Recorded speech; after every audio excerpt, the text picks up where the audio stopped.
বন্যার অবনতি হয়েছে শেরপুর, ময়মনসিংহে। দুই জেলায় এরই মধ্যে প্লাবিত প্রায় ৩০০ গ্রাম, পানিবন্দী কমপক্ষে ১,৩৫,০০০ মানুষ।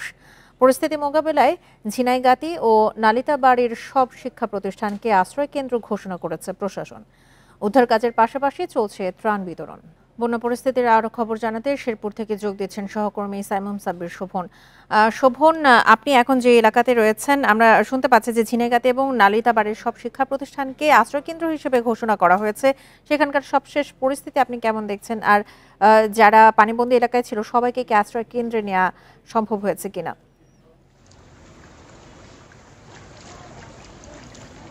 দেখুন, আজকে সকাল থেকে প্রচুর পরিমাণে বৃষ্টি ছিল, তো দুপুর 2টার পর থেকে বৃষ্টি নেই বললেই চলে। আকাশ রৌদ্রোজ্জ্বল ছিল। তো পানি উন্নয়ন বোর্ডের নির্বাহী প্রকৌশলীর সাথে আমার কিছুক্ষণ আগে কথা হয়েছে। তিনি যেটি জানিয়েছেন যে পানি উজানের দিকে কমতে থাকলেও পানি এখন দ্রুত গতিতে ভাটির দিকে বাড়ছে। এই ভাটির দিকে পানি বাড়ার জন্য কিন্তু আসলে পানিবন্দীর সংখ্যাও বাড়ছে, দুর্ভোগও বাড়ছে, আর এদিক দিয়ে মৃত্যুর সংখ্যা বাড়ছে। গতকাল থেকে আজ বেলা 12টা পর্যন্ত বন্যার জন্য 3 জন মারা গেল। এখন সর্বশেষ আরও 1 জনের মৃত্যু হয়েছে। তো সব মিলিয়ে শেরপুরে এবারে বন্যায় 4 জনের মৃত্যু হয়েছে। আর পানিবন্দীর সংখ্যা বেড়ে দাঁড়িয়েছে 1 লাখে। তো এই 1 লাখ মানুষকে আসলে আশ্রয়কেন্দ্রে নেওয়া সম্ভব হয়নি। এই বিষয়ে জেলা প্রশাসকের সাথে আমার কথা হয়েছে।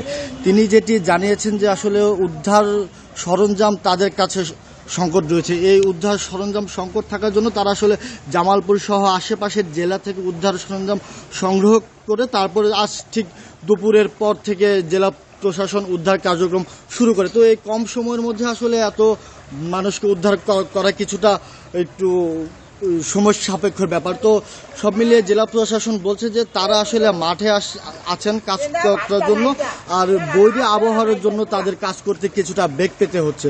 আর ত্রাণের বিষয়ে একটু বলতে চাই, জেলা প্রশাসক যেটি আমাকে জানিয়েছে যে তারা গতকাল সন্ধ্যা থেকে ত্রাণ বিতরণ কার্যক্রম শুরু করে।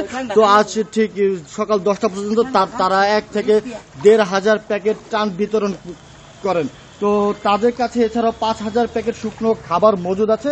তারা আসলে ত্রাণের চাহিদা মাপে সেই ত্রাণ বিতরণ করবেন। মূলত এই ছিল আমার কাছে সার্বিক তথ্য। শেরপুর থেকে প্লাবিত এলাকার সবশেষ তথ্য নিয়ে জানাচ্ছিলেন সহকর্মী সাইমুম সাব্বির শোভন।